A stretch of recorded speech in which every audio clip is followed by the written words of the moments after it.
Boa tarde, família Palmeiras. Boa tarde, Anderson Barros. Vamos dar início à coletiva de imprensa desta quarta-feira, dia da reapresentação do elenco do Palmeiras na Academia de Futebol. E as primeiras perguntas são do Alexandre Silvestre, da TV Gazeta, Diego Iwata, do UOL e Gabriel Iocota, Verdazo.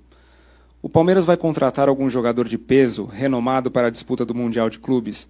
O clube estabeleceu um valor teto para contratações ou um prazo limite, e a ideia era começar a pré-temporada já com todas as contratações definidas? Boa tarde a todos. Primeiro, acho que estamos num ambiente controlado, onde todos nós fomos testados no dia de hoje. Acredito que a gente possa deixar a máscara aqui, por enquanto, de lado, para que fique mais fácil o entendimento. Logicamente, todas as equipes pretendem iniciar suas temporadas com seus elencos completos. Mas nós não podemos esquecer que a equipe que começa o trabalho de hoje é a mesma equipe que terminou a temporada passada e que disputou a final da Libertadores contra o Flamengo. Todos os atletas que iniciaram aquela partida estão presentes aqui hoje, logicamente considerando os testes que nós fizemos hoje de controle da Covid-19. Nós não temos um teto, nós temos algo que é maior do que qualquer teto. É uma responsabilidade para com o Palmeiras. Em momento algum nós faremos contratações ou definiremos contratações sem respeitar a Sociedade Esportiva Palmeiras. A gente entende que essa responsabilidade nos trouxe até aqui e nós não podemos cometer um erro de fazer algo que fuja a esse processo. Pergunta do Fred Júnior, da Rádio 9 de Julho, e Rodrigo Fragoso, da TNT Esportes. A presidente Leila Pereira disse em sua primeira entrevista coletiva que o perfil de jogadores será de retorno financeiro e esportivo. Isso será mudado em algum momento? E sem falar em nomes específicos ou posições, apenas em números. Quantas contratações precisam ser realizadas para suprir as necessidades da comissão? Existe um planejamento que está sendo executado desde a saída dos atletas na temporada passada e no início dessa temporada.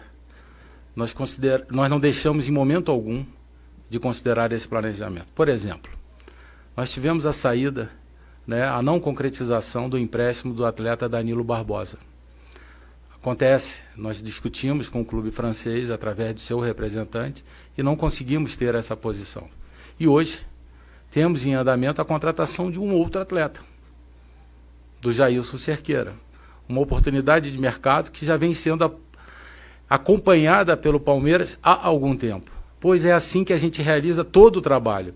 Existe um setor hoje de análise de mercado que nos permite acompanhar todos os movimentos no mercado. E quando acontece uma situação como essa, nós estamos prontos.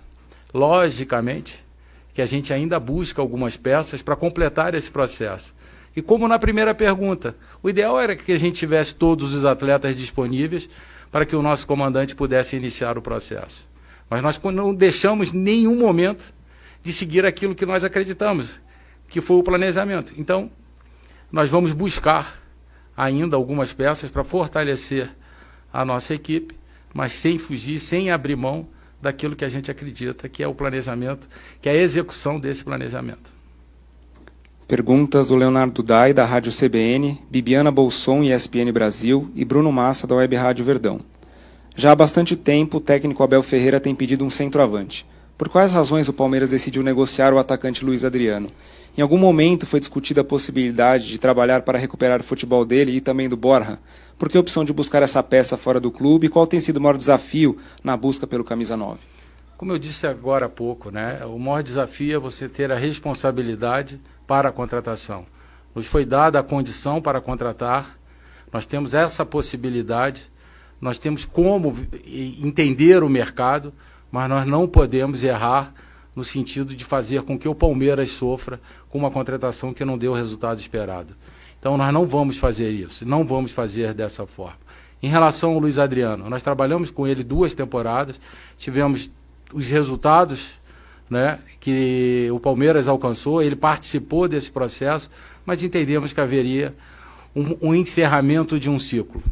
E foi dessa forma que nós tomamos a decisão e comunicando ao próprio atleta da forma mais transparente possível que nós estaríamos buscando um novo caminho para ele. Uma decisão que será tomada em conjunto, mas hoje o Luiz Adriano realmente não faz parte desse planejamento inicial do Palmeiras. Em relação ao Borja, da mesma forma, ele teve a sua oportunidade, o seu ciclo encerrado no clube, e nós conseguimos encontrar para ele um novo caminho que hoje é definitivo em relação ao Júnior Barranquilla. Pergunta do Rafael Delmanto, da mídia palmeirense. O Palmeiras busca no mercado outro lateral direito ou entende que já está bem servido com as opções que tem no elenco? A gente sempre vai voltar na questão do planejamento. Hoje os nossos dois laterais, tanto o Marcos Rocha quanto o Mike, atendem às nossas expectativas. Podemos lembrar recentemente da final da Libertadores, quando o Mike, após um período, né, de recuperação de uma cirurgia, nos atendeu e atendeu excepcionalmente bem a todas as nossas expectativas, contribuindo para que a gente pudesse ter o êxito e a vitória e ter conquistado o tricampeonato. E o Marcos Rocha foi fundamental, quase que 11 partidas, se eu não me engano, da própria Libertadores. Então a gente entende que nesse momento a gente está muito bem servido na lateral direita.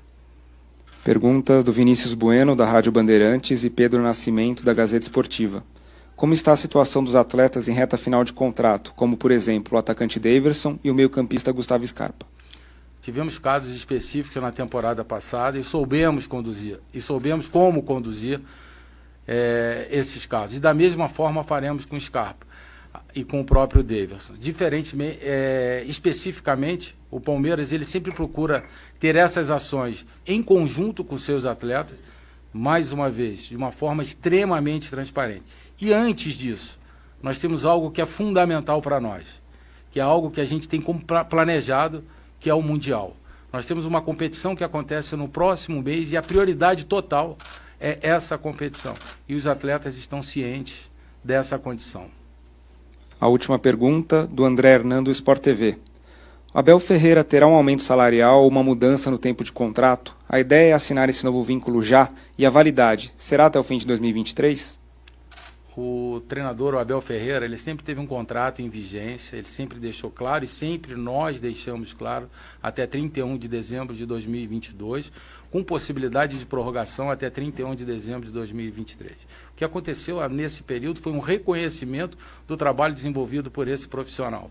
É um profissional que nos ajudou e foi fundamental na conquista, junto claramente com os nossos atletas e com toda essa estrutura que o Palmeiras oferece, pela conquista das 2 Libertadores e da Copa do Brasil. Então hoje o profissional Abel Ferreira teve um reconhecimento do Palmeiras e o contrato dele segue em vigência como definido inicialmente. Muito obrigado, Anderson Barros. Uma boa tarde. Boa tarde a todos. Sou eu que agradeço pela oportunidade.